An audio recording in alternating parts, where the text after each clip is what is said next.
ভালো সময় কাটানো এখানে একটা প্লেসেস আছে। আপনারা কখনো চায়ের ফুল দেখেছেন? সেইটার জন্যই হয়তো এখানে একটা গা ছমছমেওয়ালা পরিবেশ আছে। পর আমাদের কাঞ্চনকন্যা আছে প্ল্যাটফর্ম নাম্বার 2 থেকে, প্রচন্ড ঠান্ডা। Hey everyone, welcome to my another travel blog. Recently আমার এক অফিস কলিগের বিয়ে উপলক্ষে 3 দিনের একটা ছুটি পেয়ে গিয়েছিলাম, আর বিয়ের ইনভিটেশনটা ছিল আবার শিলিগুড়িতে। তো শিলিগুড়ি যাচ্ছি আর একটু পাহাড়ে ঘুরবো না, তা কি হয়? তাই বিয়ে বাড়ির সাথে ছোট্ট করে একটা একদিনের ট্রিপ অ্যারেঞ্জ করে ফেলেছিলাম। চলো তাহলে শেয়ার করি সেটা। আর এভাবে কিন্তু তোমরাও তোমাদের কম দিনের ছুটিকে খুব মেমোরেবল একটা ট্যুরে কনভার্ট করতে পারবে। তো ফার্স্টে যেটা করতে হবে সেটা হলো সকাল সকাল শিলিগুড়ি বা এনজেপি পৌঁছাতে হবে। আর এই যে ও দাদা, আপনি কোথায় যাচ্ছেন? আমাদের খুব শর্ট পিরিয়ডে টিকিট কাটতে হয়েছিল, তাই আমরা ব্রেক জার্নি করে শিলিগুড়ি পৌঁছেছিলাম। কলকাতা থেকে সন্ধে 7:50 ট্রেন নাম্বার 13145 রাধিকাপুর এক্সপ্রেস করে আমরা বারসই চলে এসেছিলাম, আর সেখান থেকে ভোর 4:42 13149 কাঞ্চনকন্যা ট্রেনে করে আমরা শিলিগুড়ি পৌঁছে গিয়েছিলাম। চলে এসছি আমরা এখন বারসই স্টেশন, বারসই জাংশন না, বারসই জংশনে। এরপর আমাদের কাঞ্চনকন্যা আছে প্ল্যাটফর্ম নাম্বার 2 থেকে, প্রচন্ড ঠান্ডা। ভেবেছিলাম একটু স্টাইল করবো, ঠান্ডায় কাঁপতে কাঁপতে বারসইতে কেঁপে যাচ্ছি। সাডেন এনজেপি ট্রিপ প্ল্যান করার জন্য এই ট্রেন জার্নিটা কিন্তু আপনারা করতে পারেন। মোটামুটি টিকিট অ্যাভেলেবেল থাকে রাধিকাপুর এক্সপ্রেসে, আর জার্নিটা মোটামুটি কমফোর্টেবলই হয়।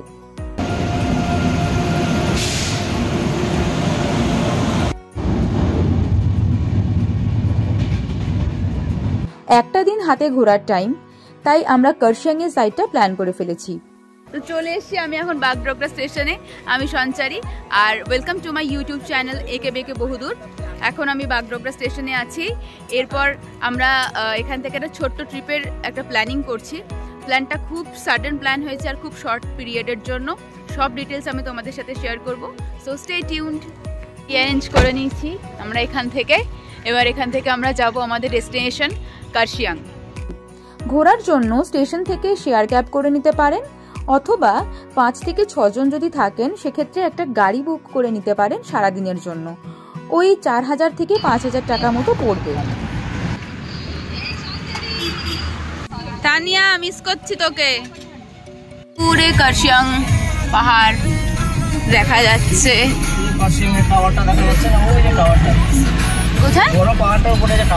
আচ্ছা আচ্ছা আচ্ছা, হ্যাঁ হ্যাঁ হ্যাঁ, মানে ফোনে অতটা আসছে না।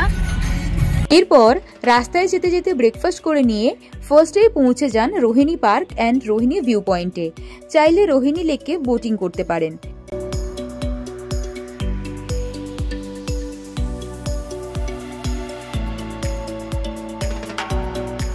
আমরা এখন আছি রোহিণী লেক, রোহিণী পার্ক। পিছনে একটা লেক আছে, যদিও এটা আর্টিফিশিয়াল। আর এমনি এখানকার ভিউটা ভীষণ সুন্দর। এখানে যে ল্যান্ডস্কেপটা আছে, পিছনের রেঞ্জটা খুব সুন্দর লাগছে। It is a very good place. ওই যে চূড়োটা দেখা যাচ্ছে, ওইটা হচ্ছে রোহিণী মন্দির। আর এইখান দিয়ে রাস্তা আছে, এই রাস্তা দিয়ে ওই মন্দিরটাতে যেতে হয়। এখানে একটা রাস্তা আছে, ওই দিক থেকেও একটা রাস্তা আছে। খুব সাবধানে উঠতে হচ্ছে, কারণ অনেকটা ফিল উঠতে হয়ে যাবে। এবং রাস্তা এরকম চড়াই উতরাইয়ের মধ্যে দিয়ে আমাদেরকে উঠে যেতে হচ্ছে।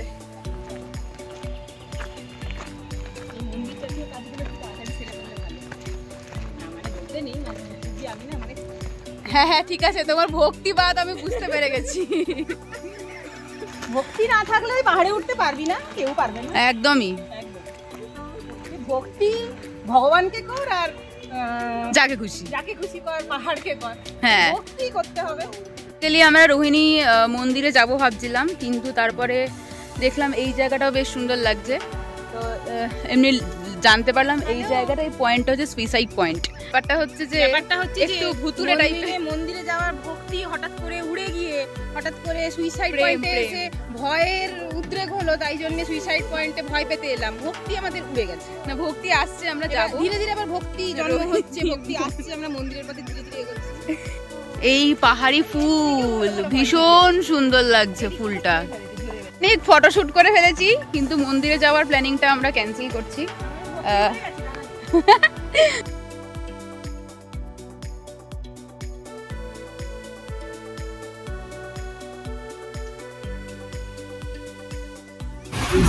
চা বাগানে ভরপুর একদম। কিছুটা সময় এখানে কাটানোর পর চলে আসুন আই লাভ কার্শিয়াং ভিউ পয়েন্টে। আমরা আমাদের নেক্সট ভিউ পয়েন্টে এসেছি। এখানে লেখা রয়েছে আই লাভ কার্শিয়াং। নামার চেষ্টা করবো, একটু নামার চেষ্টা করবো। ওইখানটা পুরোটা চা বাগান।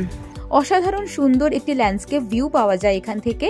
আর এখানে আসার জার্নিটা কিন্তু ভীষণ সুন্দর, দুপাশে চা বাগান আর মাঝখান দিয়ে রাস্তা। এটা ভিউওয়ালা একটা রাস্তাতেই পেলাম, রোমা ক্যাফেটার নাম এটার। ভীষণ সুন্দর একটা ভিউ আছে, আর আমরা ভিউ এনজয় করতে করতে এখানে এখন ব্রেকফাস্ট করব।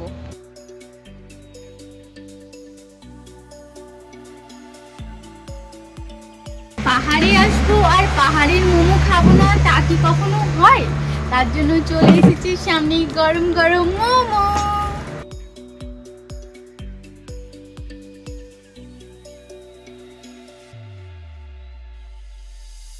পাহাড়ে এসে ম্যাগি।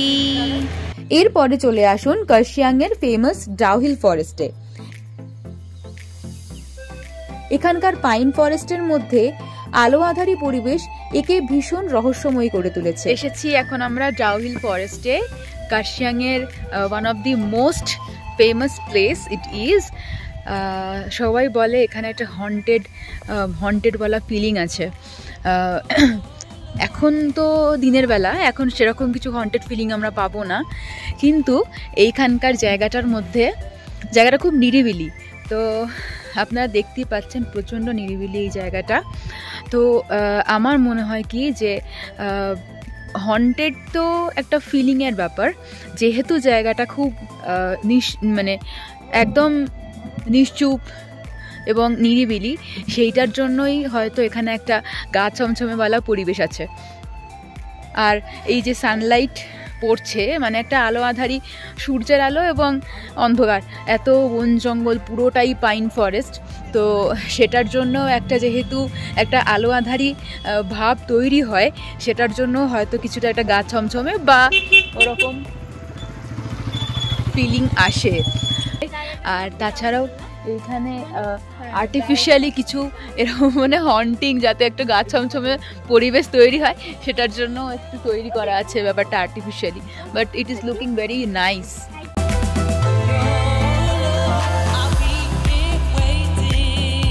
অনেকে বলে যে রাতের বেলা এখানে নাকি অদ্ভুত আওয়াজ শোনা যায়, তবে দিনের বেলা it's a very beautiful place. Heavy ঠান্ডা।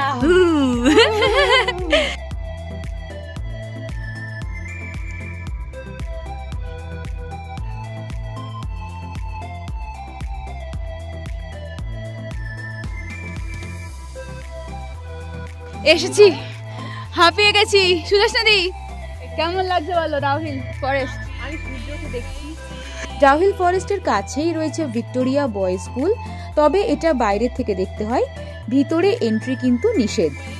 ডাউহিল ফরেস্ট থেকে আরও উপরের দিকে চলে গেলে সেখানে রয়েছে ডাউহিল চার্চ আর ডাউহিল ইকো পার্ক, আপনারা চাইলে সেখানটাও যেতে পারেন।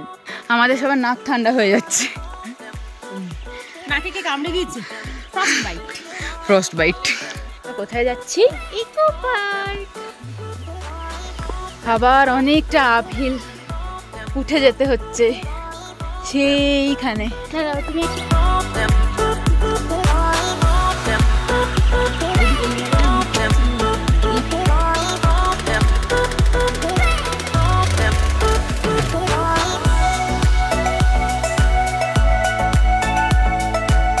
পুরোটাই হচ্ছে pine forest, Dowhill pine forest.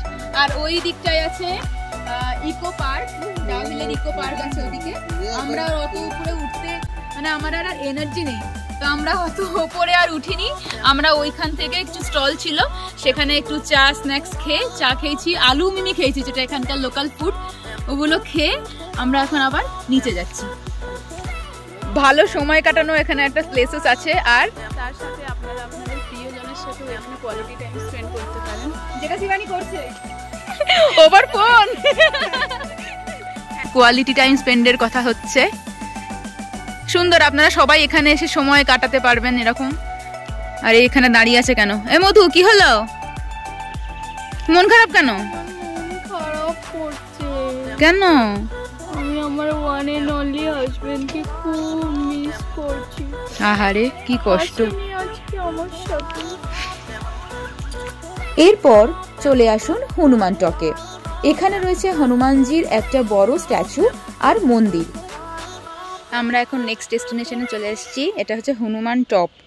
পিছন দিকটায় রয়েছে হনুমানজির একটা বড় মূর্তি, আর এই সাইডটা পুরোটা হচ্ছে কার্শিয়াং শহর। এই জায়গাটা থেকে কিন্তু পুরো কাঞ্চনজঙ্ঘা রেঞ্জ আর পুরো কার্শিয়াং শহরটাকে দেখতে পাওয়া যায়। বাট আমরা যেদিন গেছিলাম সেদিন একটু ক্লাউডি ছিল, তো আনফরচুনেটলি আমরা দেখতে পাইনি। ওইখানে রয়েছে একটা জিগজ্যাগ রোড মতো রয়েছে, সেটাও দেখতে খুব সুন্দর লাগছে। এরকম ভিডিও আরো দেখার জন্য subscribe to my YouTube channel একে বেকে বহুদূর and follow her on Instagram @Modhu97।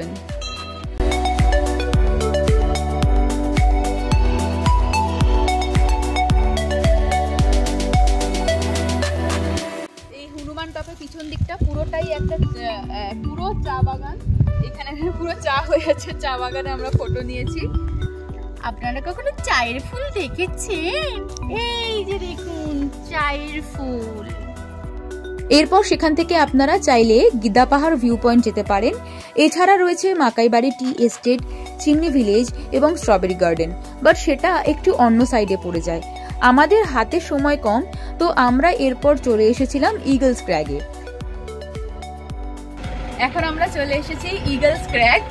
এইখান থেকে এন্ট্রি পয়েন্ট আছে, আর ওইখানটাতে একটা ভিউ পয়েন্ট মতো আছে, একটা টাওয়ার আছে, রেডিও স্টেশন। ওখান থেকে পুরো ফুল শহরটার একটা ল্যান্ডস্কেপ মোড 360 ডিগ্রি ভিউটা পাওয়া যাবে। বেসিক্যালি এটি একটি রেডিও স্টেশন। এর ভিতরে একটি পার্ক রয়েছে, আর উঁচু টাওয়ারটার ওপরে উঠলে ওপর থেকে পাহাড়ের পুরো ভিউটা দেখতে পাওয়া যায়। এর এন্ট্রি ফিস 10 টাকা। এটা ওয়াটার রিজার্ভার 1988 থেকে 89 এর মধ্যে তৈরি হচ্ছে। এতে 50,000 গ্যালন জল ধরে। এখনো জল পড়ছে কন্টিনিউ, এটাতে জল আসতেই থাকছে। পাহাড়ের ঝর্ণা থেকে যে জলটা ডিরেক্ট এসে এখানে হচ্ছে রিজার্ভার হিসেবে। এখান থেকে ওয়াটার সাপ্লাই হয়। কার্শিয়াং টাউন, যেটা আমরা এদিকে দেখতে পাচ্ছি, পুরো কার্শিয়াং টাউনে ওয়াটারটা সাপ্লাই হচ্ছে। এবং এখানে পাশাপাশি দুটো রিজার্ভার আছে। একটা 50,000 রিজার্ভার, পাশে এপাশে একটা 50,000 রিজার্ভার। দুটো রিজার্ভার থেকে পুরো টাউনে ওয়াটার সাপ্লাই হয়।